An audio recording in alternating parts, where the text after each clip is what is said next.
O tema da aula de hoje é teoria do tipo. Nós estamos estudando a teoria do delito com base em seu conceito analítico. Nossa última aula foi a respeito de teoria da conduta.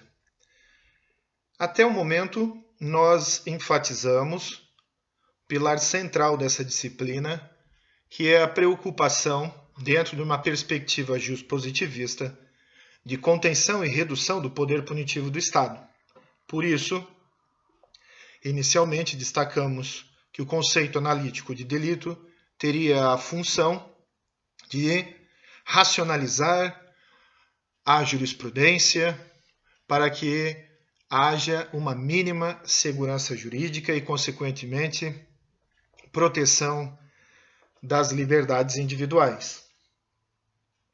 Falamos, na teoria da conduta, da necessidade de termos uma pessoa deliberativa como sujeito da conduta, da ação ou omissão de ação para fins de responsabilidade penal. E aí, agora, vocês já sabem que do ponto de vista de um conceito analítico de crime, de delito, nós necessitaremos de um injusto culpável. E dentro do injusto penal, nós temos uma conduta típica e antijurídica. Nessa unidade, nós vamos dar início ao estudo da tipicidade. E, nesse sentido, é fundamental falarmos, em termos gerais, da teoria do tipo. A ideia de um tipo surge de forma sistemática na doutrina penal em 1906 por meio de Belling. Tipo, de modo amplo, significa hipótese de fato ou figura de fato. A ideia é conter e reduzir o poder punitivo do Estado. Daí a necessidade de existir na lei uma fórmula que permita averiguar se a conduta humana corresponde a uma figura tipificada em lei. Então, nós podemos dizer que o tipo penal, o tipo legal, tem essa função precípua de delimitar o poder punitivo do Estado. Seguindo a linha do princípio da legalidade que vocês já estudaram, de que não há crime e não há pena sem prévia previsão em lei, sem prévia definição legal. Então é necessário estudar os elementos que constituem um tipo penal. Nesse sentido, a gente precisa ter noção de que essa tipicidade, essa previsão em lei do tipo legal, é a razão de ser da antijuridicidade. Para falar que uma conduta humana é antijurídica, é necessário que ela seja previamente definida em lei como proibida. No entanto, muita atenção. Para existir a tipicidade penal, não basta a simples descrição na lei de uma conduta como proibida. É necessária a sua concomitante antinormatividade. Essa tese é defendida largamente pelo professor Eugênio Raul Zaffaroni, um dos mais importantes penalistas do mundo, com grande influência no Brasil. Então, a antinormatividade seria a junção da tipicidade legal, que seria essa descrição do comportamento proibido em lei, mas é necessário mais. É necessário que a conduta humana que corresponde àquele comportamento descrito em lei como proibido afete de forma significativa um bem jurídico e ainda que seja contrária à totalidade da ordem jurídica. Então, esse simples enquadramento na lei nós chamamos de tipicidade legal. Mas, para existir a antinormatividade, é necessário ainda a tipicidade conglobante, segundo o professor Zaffaroni, que seria a contrariedade, a totalidade da ordem jurídica. Para tornar isso mais claro, vamos a alguns exemplos de atipicidade da conduta por ausência de antinormatividade. Vamos imaginar a situação em que um policial priva alguém de sua liberdade numa situação de flagrante delito. Existe uma norma legal que manda, que determina o policial deter qualquer pessoa que se encontre em flagrante delito, conduzindo a pessoa até a autoridade policial para a lavratura do respectivo auto de prisão em flagrante. Esta conduta de violar a liberdade de ir e vir da pessoa não é típica, porque existe dentro da totalidade da ordem jurídica um mandado, uma determinação legal para que o policial assim haja. Um outro exemplo: a violação da integridade física de alguém num procedimento cirúrgico. Um médico tem o dever legal de fazer a intervenção cirúrgica para salvar a vida do paciente. Embora a violação à integridade física seja uma conduta descrita no artigo 129, essa conduta não é típica. Por quê? Porque não há tipicidade conglobante, consequentemente não há antinormatividade. Outro exemplo ainda em relação a crime de lesão corporal. Quando se viola a integridade física de alguém em uma relação sexual sadomasoquista, isto seria algo indiferente do ponto de vista legal. Então, é algo carente de antinormatividade e, consequentemente, sem antinormatividade não haverá tipicidade. Não havendo tipicidade, não há injusto penal. E não havendo injusto penal, não há delito. Um outro exemplo de indiferente legal, de uma situação indiferente legal, legalmente falando. O furto de uma coisa cujo valor é insignificante. Alguém que subtrai algo de baixíssimo valor pratica uma conduta descrita no artigo 155 do Código Penal. Mas, embora esse comportamento corresponda à descrição legalmente tipificada, não corresponderá a uma conduta antinormativa. Por quê? Porque esse furto de algo de valor insignificante não tem relevância legal. Há, nessa hipótese, um desvalor de conduta, mas não há um desvalor de resultado. Portanto, não haverá antinormatividade e, consequentemente, mais uma vez, repito, não haverá tipicidade. A morte de alguém dentro de uma luta de boxe, seguindo as regras dessa modalidade desportiva, que é fomentada, inclusive, na nossa sociedade. Existem campeonatos de boxe. Existe o boxe como modalidade olímpica. Tudo isso, inclusive, muitas vezes sendo objeto de um mercado de apostas, objeto de cobertura midiática, venda de publicidade, etc. Por se tratar de algo aceito, algo fomentado, não é possível falar em tipicidade. Por quê? Embora matar alguém seja definido no artigo 121 como uma conduta proibida, isto não é dotado de antinormatividade. E esta morte, no contexto de uma luta de boxe, não será antinormativa, não será típica de um ponto de vista mais substancial. Então, sintetizando, o conceito de tipo, a espécie de fato, a hipótese de fato ou a figura de fato foi introduzida na doutrina penal, na dogmática penal em 1906 por meio de Belling e tem a função de delimitar o poder punitivo do Estado. Para existir tipicidade, não basta a simples tipicidade legal. É necessária a antinormatividade, que é constituída, sim, pela tipicidade legal, mas também pela tipicidade conglobante, ou seja, pela contrariedade à totalidade da ordem jurídica.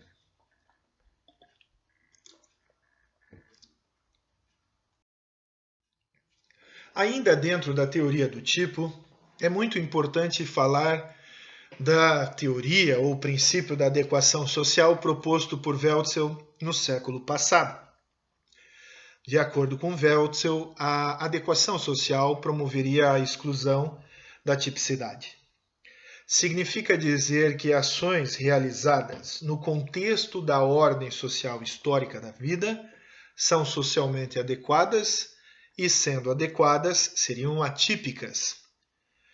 Isso estaria na linha do que o professor Zaffaroni, muito tempo depois, defenderia como tipicidade conglobante, a necessidade da tipicidade conglobante. Se algo é feito dentro de um contexto social e esse algo é aceito nesse contexto, não haveria tipicidade conglobante. Ou, segundo Weltzell, por ser a conduta adequada socialmente, não haveria tipicidade. Sendo uma conduta atípica, não haverá injusto penal e sem injusto penal não haverá delito. Um exemplo disso pode ser buscado no artigo 229 do Código Penal. A casa de prostituição configuraria um comportamento descrito no artigo 229. No entanto, esta é uma conduta adequada socialmente. Não há mais na nossa sociedade qualquer tipo de antinormatividade em relação a isso. Esses locais funcionam com nomes diferentes, como danceteria, whiskeria dançante, mas casas de massagem, coisas do tipo, mas isso não é algo dentro do contexto social que constitua uma tipicidade materialmente falando, uma antinormatividade, para utilizar a categoria do professor Zaffaroni, que também é compartilhada pelo professor Juarez Tavares. Nós teríamos, inclusive, na jurisprudência do Tribunal de Justiça do Rio Grande do Sul e, mais recentemente, a própria jurisprudência do STJ, considerando a casa de prostituição um exemplo de possibilidade de aplicação da teoria da adequação social ou o princípio da adequação social de Weltzell. Um outro exemplo, o crime de abandono moral, previsto no artigo 247, inciso 4º, que trata das hipóteses em que uma criança é utilizada para fins de mendicância.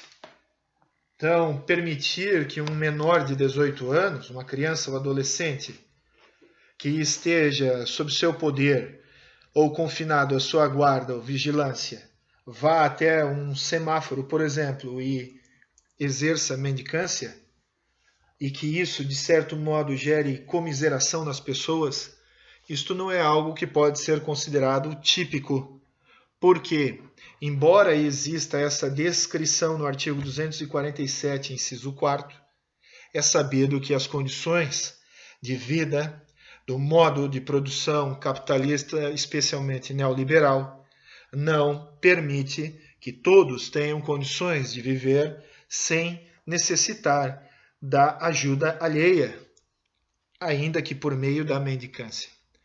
Então, seria um outro exemplo de uma conduta descrita num dispositivo de lei, ou seja, uma conduta que tem tipicidade legal, mas que não teria tipicidade conglobante, não teria antinormatividade. Por fim, o exemplo do curandeirismo, no caso específico do artigo 284, inciso 2º, onde hoje nós vemos muitos lugares, inclusive com transmissão pela televisão, em que as pessoas acreditam, dentro da sua liberdade de crença, definida na Constituição da República como um direito fundamental, essas pessoas acreditam que possam ser curadas por meio de preces, por meio de colocação de mãos, coisas desse tipo, que são até difíceis de explicar. Então, se o tipo legal descreve injustos penais, não pode incluir ações socialmente aceitas, porque se elas são socialmente aceitas, elas não são injustas. E se elas não são injustas, elas não se constituem de antinormatividade. O perigo, a crítica desenvolvida em torno da adequação social é o descompasso que pode eventualmente haver entre o plano normativo e o plano moral social. Imaginemos que nós vivêssemos numa sociedade que comece a achar, por exemplo, adequado agredir fisicamente uma pessoa, que seja de uma determinada ideologia política, ou que tenha uma determinada orientação social, diante de alguma orientação sexual, diante de algumas manifestações que nós estamos percebendo em redes sociais, em passeatas, não é de se estranhar que, de repente, num plano moral, possa existir uma aceitação generalizada em violar a integridade física das pessoas que são dessa ou daquela orientação ideológica, do ponto de vista político, ou dessa ou daquela orientação sexual. Então, esta é uma crítica que é feita em relação ao princípio da adequação social. De qualquer maneira, de um modo geral, a aceitação dessa teoria, inclusive, como eu disse, sendo tal teoria contemplada em algumas decisões, inclusive das cortes superiores, como é o caso da casa de prostituição.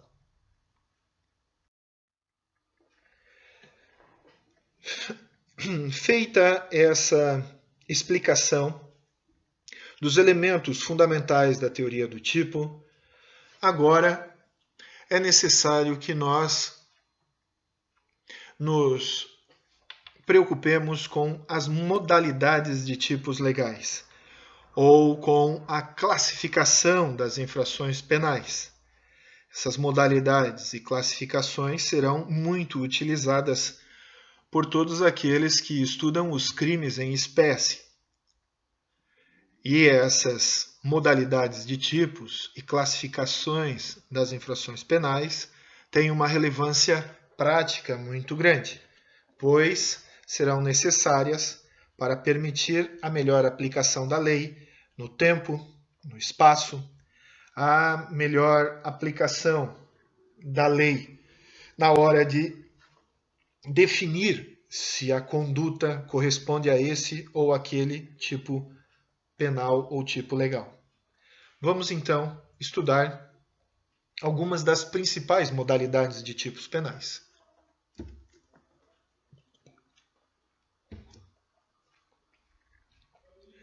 Inicialmente falaremos de tipos de resultado e de simples atividade. Para fazer a distinção entre eles, deve-se levar em consideração a relação entre a ação e o resultado. Os tipos de resultado, eles são aqueles em que há uma separação espaço-temporal entre a conduta humana e o resultado.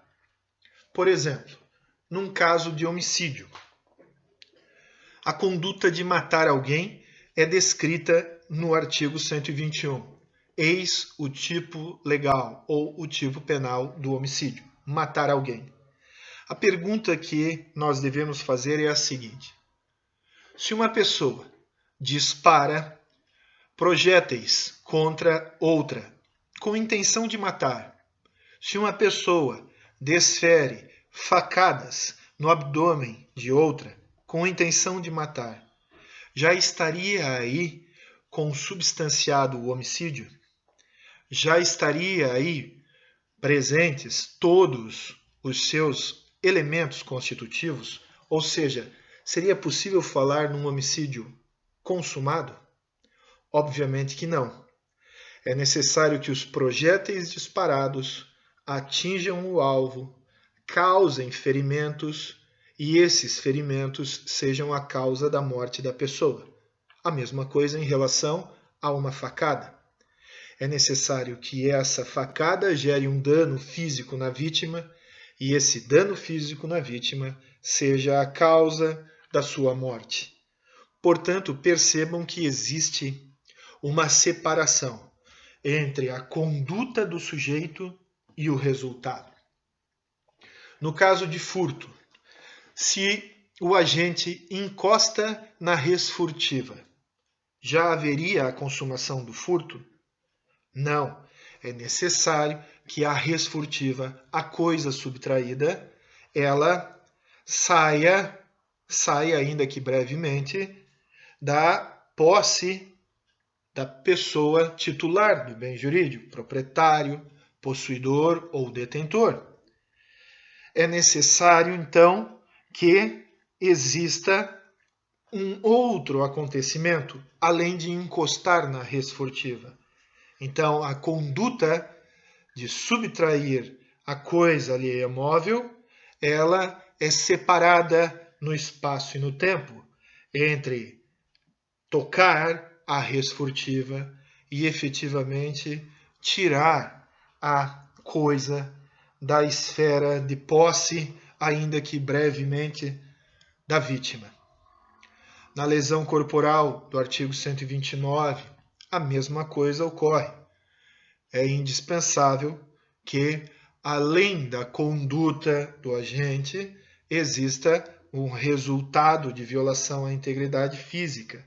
Se uma pessoa atira uma pedra contra a perna da vítima, esse simples fato de atirar a pedra já configura o crime de lesão corporal consumado?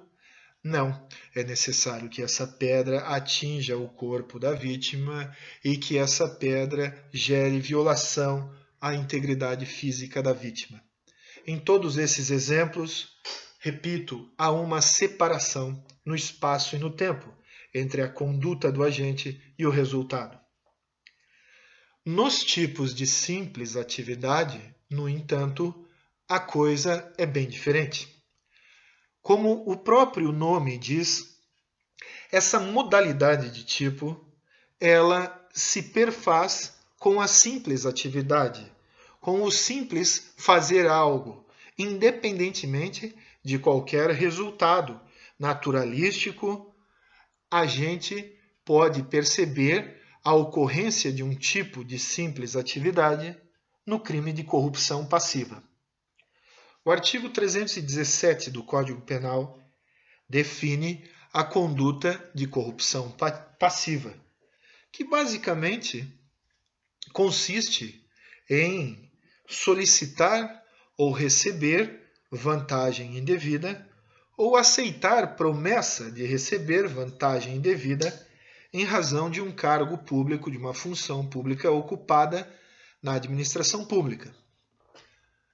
Se o sujeito solicita a vantagem indevida, haveria a necessidade do efetivo recebimento da vantagem indevida para a consumação do crime de corrupção passiva?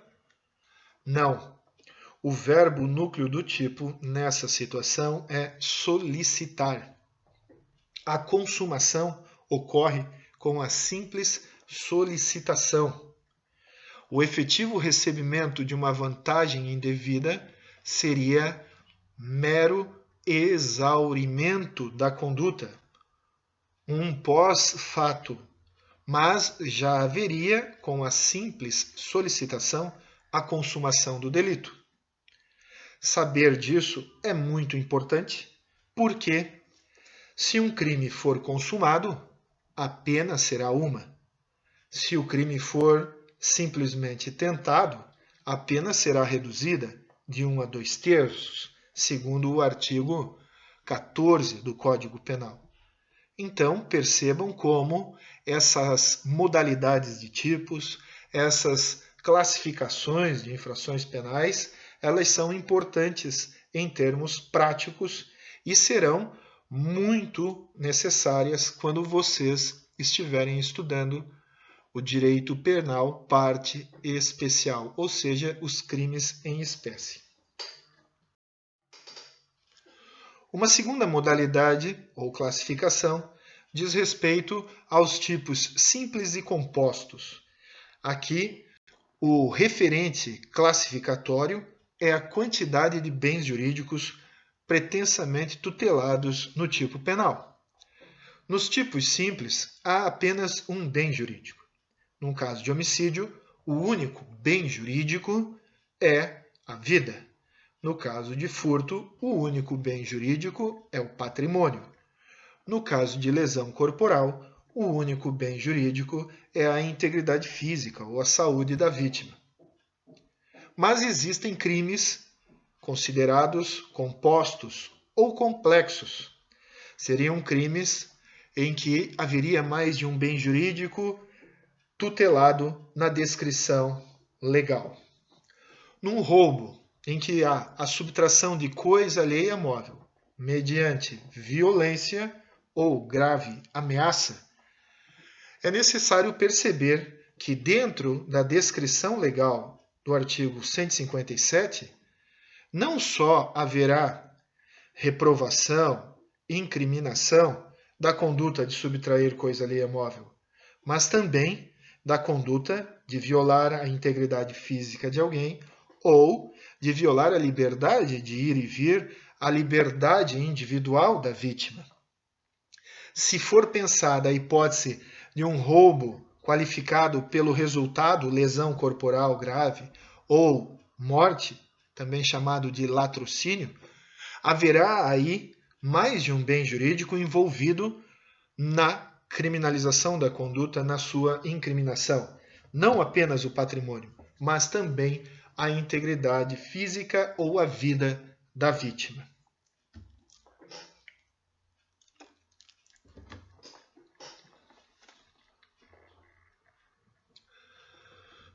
Um exemplo prático da utilidade dessa classificação pode ser encontrada na súmula 610 do Supremo Tribunal Federal, que prevê a hipótese de consumação do latrocínio, ainda que não haja a efetiva subtração de coisa alheia móvel.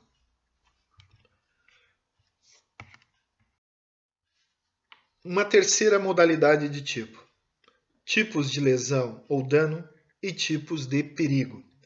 Aqui, a referência para classificar a conduta está ligada à relação entre o fim da conduta, a sua finalidade, a sua intencionalidade e o resultado.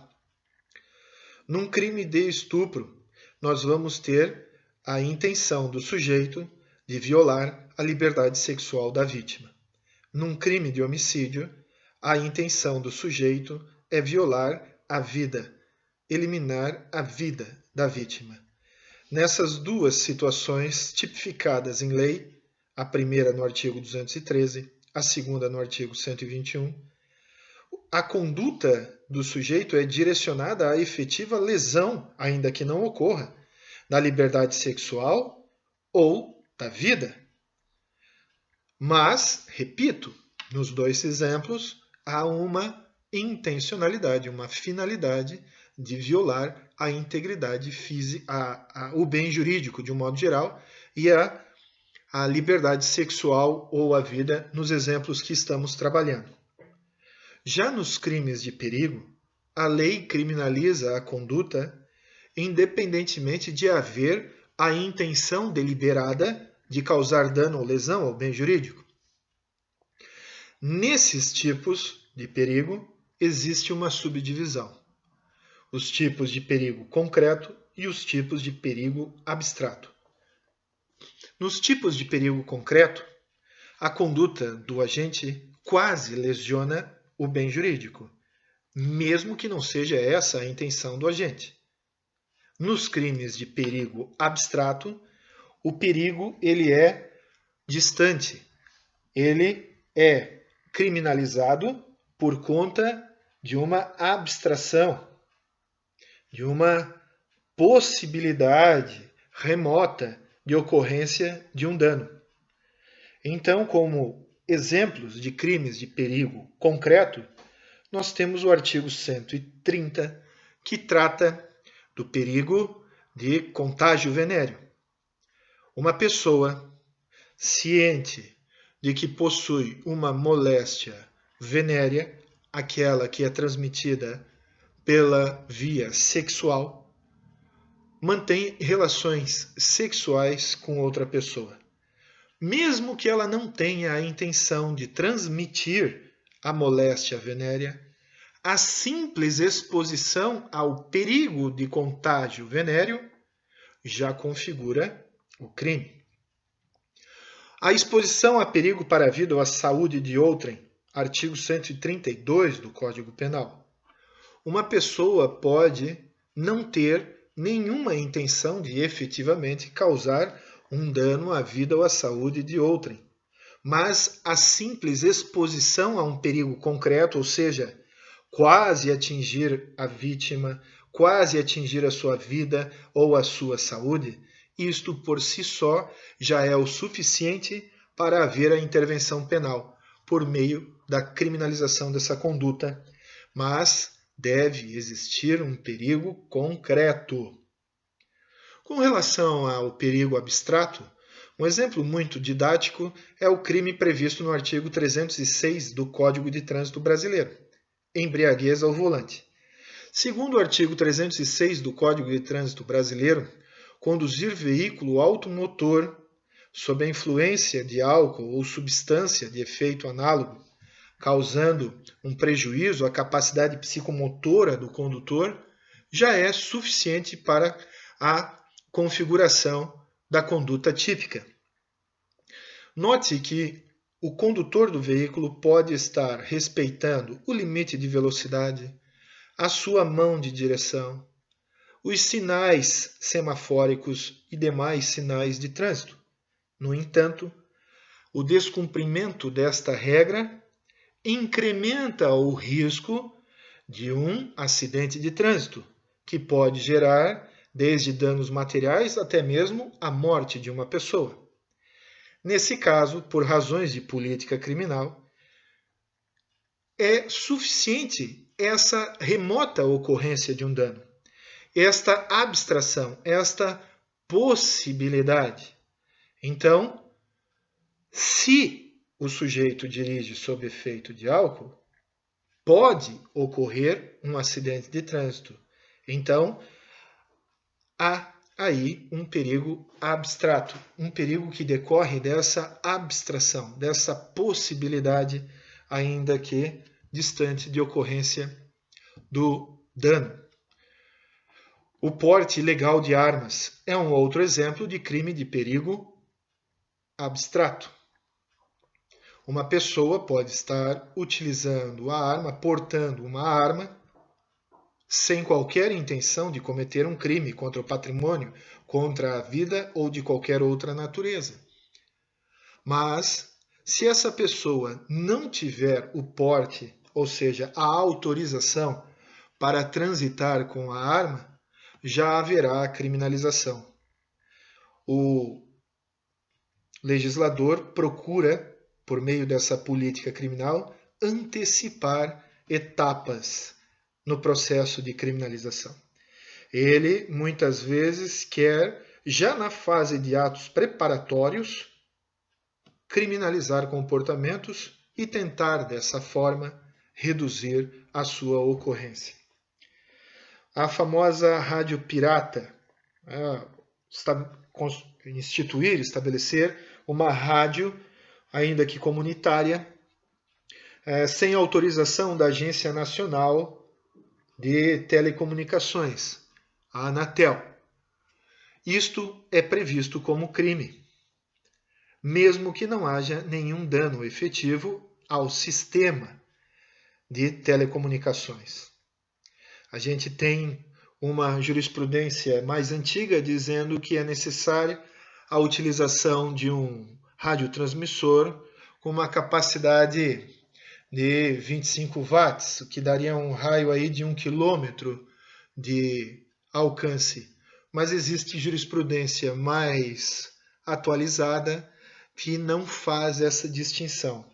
Algo bastante criticável. Outro exemplo de crime de perigo abstrato: possuir substância entorpecente para uso pessoal, para fins pessoais. Nada que se confunda com tráfico de drogas. Também ocorre a criminalização no artigo 28, sob a justificativa retórica de que haveria aí um perigo abstrato. Todos esses exemplos, embriaguez ao volante, porte ilegal de arma, rádio clandestina ou rádio pirata e a posse de substância entorpecente para uso privado, uso individual, tudo isso são exemplos de crimes de perigo abstrato. Então, nós podemos perceber que existe uma escala progressiva de lesividade. Crimes de dano no topo, crimes de perigo concreto num patamar intermediário e, por fim, crimes de perigo abstrato como os de menor lesividade. O que chama a atenção no Brasil é que, de uma forma totalmente desproporcional, crimes de perigo abstrato acabam tendo uma pena maior do que crimes de dano.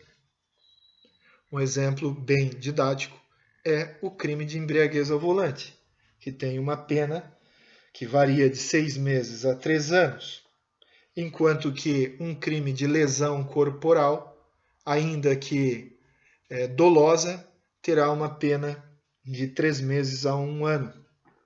Tudo isso evidencia a falta de uma sistematização, de um norte, de uma coerência no campo legislativo. Quais são as críticas que são feitas em relação aos crimes de perigo abstrato?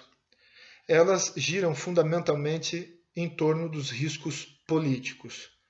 Porque, como o perigo abstrato ele não teria nenhuma vinculação de dano ou perigo concreto a um bem jurídico, isto dá uma espécie de superpoderes ao legislador, na medida que a criação de um tipo de perigo abstrato vai depender do medo ou dos objetivos político-criminais desse momento ou dessa sociedade.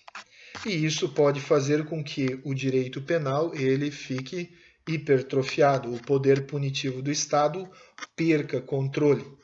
Aí, logicamente, que eu estou resumindo toda essa crítica, aí nós vamos ter diversos doutrinadores criticando com veemência esse tipo de crime, essa modalidade de tipo legal, os crimes de perigo abstrato. Para uma boa compreensão desse assunto, eu sugiro a leitura do professor Klaus Roxin, do professor Juarez Tavares, do professor Juarez Cirino dos Santos. São bons referentes teóricos para tratar dessa questão dos crimes de perigo abstrato e dos perigos que eles, crimes de perigos abstratos, eles causam à democracia. Ainda tratando das modalidades de tipos legais, falaremos agora dos tipos instantâneos ou de Estado e dos tipos permanentes ou duráveis. Aqui, a referência está atrelada A classificação está atrelada à conclusão imediata ou manutenção temporal da situação típica. Todos aqueles que estudaram a aplicação ou validade da lei penal no tempo tiveram que verificar o que seria um tipo permanente. Então, essa classificação não será muito difícil de ser compreendida. Os tipos instantâneos são aqueles que se completam com a produção de determinados estados. Então, quando uma pessoa dispara projéteis contra a vítima num caso de homicídio, ali há uma conduta instantânea. Quando uma pessoa realiza clandestinamente uma curetagem para realização de um aborto, para eliminação da vida intrauterina, numa mulher grávida, obviamente. Nesse caso, nós temos uma conduta instantânea. Mas nos crimes permanentes, a conduta tipificada em lei, ela é uma conduta que perdura no tempo. Há uma extensão no tempo da situação típica criada conforme a vontade do autor. Um exemplo muito utilizado na doutrina é o crime de sequestro e cárcere privado, em que a vítima é privada de sua liberdade. Enquanto a vítima é privada de sua liberdade, a conduta incriminada está ocorrendo. O crime de violação de domicílio, permanecer na casa, na residência de uma pessoa sem a sua autorização, enquanto a pessoa lá permanece sem a autorização de quem de direito, a conduta se prolonga, ela se perpetua, ela permanece. Transportar drogas é um outro exemplo do artigo 33 da Lei 11.343. Enquanto a droga está sendo transportada, a conduta está ocorrendo. Duas são as implicações de saber se uma conduta é instantânea ou permanente. A primeira, de cunho processual penal, diz respeito à possibilidade da prisão em flagrante. Se o crime está ocorrendo, no caso de um tipo permanente, não há dúvida que será possível a prisão em flagrante. Por outro lado, se o crime já se consumou, se não houve perseguição, se a pessoa não foi logo após o fato encontrada com instrumentos que a façam presumir ser autora do delito, um flagrante impróprio, inconstitucional, mas previsto no artigo 302 do Código de Processo Penal, nós, nesses casos, não poderíamos mais falar em prisão em flagrante. Mas o que nos interessa aqui é repisar a possibilidade de aplicação da lei penal no tempo. Nos crimes permanentes, a lei a ser aplicada não é a lei do início da conduta. A lei a ser aplicada nos crimes permanentes é aquela vigente ao término da conduta. Por quê? Em se tratando de crime permanente, a conduta ela se prolonga no tempo. Então, o tempo do crime é a integridade, a integralidade da conduta. Se houver, entre o início e o fim da conduta, a entrada em vigor de uma nova lei, não importa se essa nova lei beneficia ou prejudica o réu, deverá ser aplicada a lei vigente ao término da conduta. Então, essas classificações são extremamente importantes, seja no âmbito do processo penal, seja no âmbito do direito penal. Continuando a análise das modalidades de tipos legais, é necessário agora verificar a classificação relacionada ao sujeito ativo da conduta. Nos tipos gerais ou comuns, o sujeito ativo da conduta, definida em lei como delituosa, é qualquer pessoa, ou seja, não se exige qualquer condição especial do sujeito ativo da conduta. Num homicídio, Qualquer pessoa pode ser autora de um homicídio, homem ou mulher, brasileiro ou estrangeiro, branco, negro, amarelo. Todas as pessoas podem ser autoras de um crime de homicídio. Nos tipos especiais ou próprios, ali se exige uma qualidade especial do sujeito ativo. Num crime de corrupção passiva, o sujeito ativo necessariamente é um funcionário público. No crime de infanticídio, necessariamente deve haver a presença da mãe durante ou logo após o parto e sob a influência do estado puerperal. Então, esses são dois exemplos bem didáticos de crimes próprios ou especiais. Mas existe ainda os tipos de mão própria. Esses se diferem dos tipos especiais porque neles não é possível o concurso de pessoas, a coautoria. Num crime de autoaborto, só uma pessoa específica pode praticar a conduta definida no artigo 124. Ou seja, no autoaborto, somente a gestante pode eliminar a vida intrauterina ou autorizar que uma outra pessoa provoque nela o aborto. No falso testemunho, somente a testemunha pode faltar com a verdade, porque o depoimento é individual, é personalíssimo. Nesses crimes, só uma pessoa pode executar a conduta, ainda que haja a participação moral ou um auxílio de um terceiro. Mas a conduta definida no tipo legal não permite que duas ou mais pessoas a executem. Somente uma pessoa pode executar a conduta descrita no tipo penal. Este é o caso dos crimes de mão própria. Então, tipos gerais ou comuns podem ser praticados por qualquer pessoa. Tipos especiais ou próprios exigem uma condição especial, uma propriedade específica do sujeito ativo. E os crimes de mão própria, aqueles que não admitem coautoria, só uma pessoa, só um sujeito pode realizar a conduta descrita no tipo legal. Tipos de ação e de omissão de ação. Aqui, nos tipos de ação, nós vamos ter aquelas situações em que alguém faz aquilo que a lei proíbe, cria um risco proibido.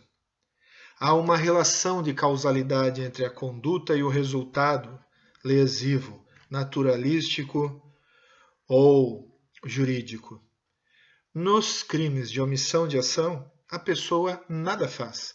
Ela deixa de fazer aquilo que a lei determina que seja feito. Nesses casos não há nexo de causalidade, mas apenas nexo de evitabilidade. Crimes unissubjetivos ou plurissubjetivos. A esmagadora maioria dos crimes, das condutas tipificadas em lei, são tipos unissubjetivos, ou seja, aqueles que podem ser praticados por apenas um sujeito. Não há necessidade de dois ou mais sujeitos.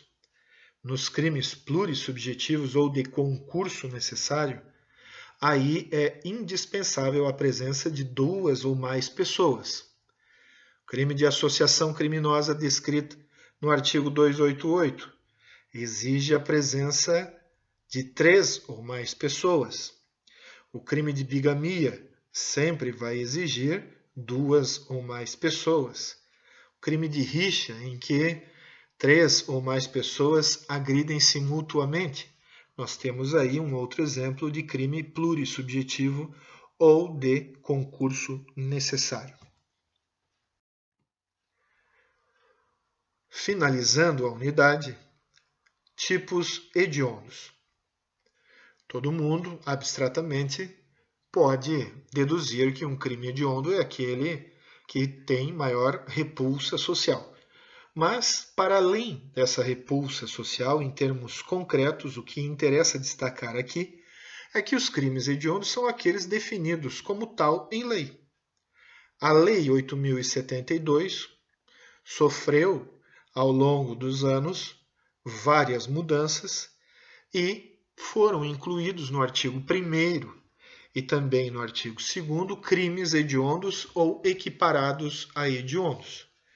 Então, nós vamos ter como exemplo de crime hediondo o homicídio qualificado, o homicídio em atividade típica de grupo de extermínio, o estupro, o latrocínio, a epidemia com resultado morte, e equiparados a hediondos, o crime de tortura, o crime de tráfico de drogas, o crime de terrorismo.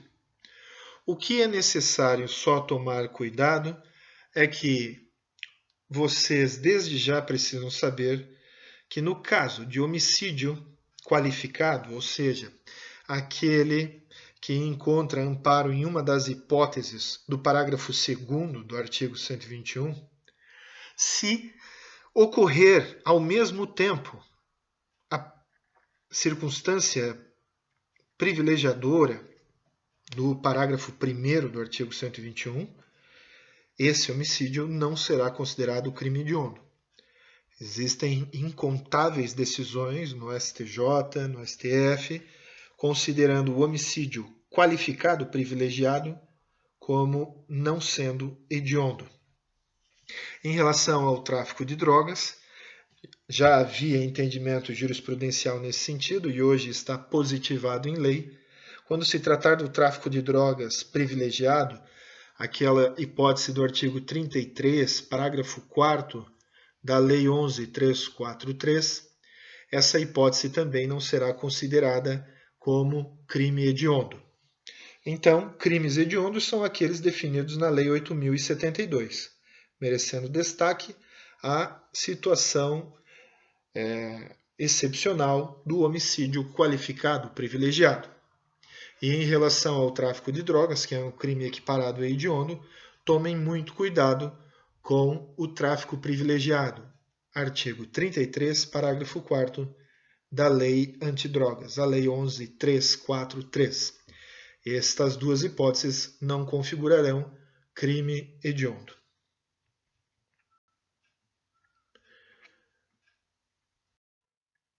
Então, é isso que merece maior relevo nessa unidade. Havendo necessidade, procure-nos por meio do e-mail leandro.gornick@univille.br. Até breve.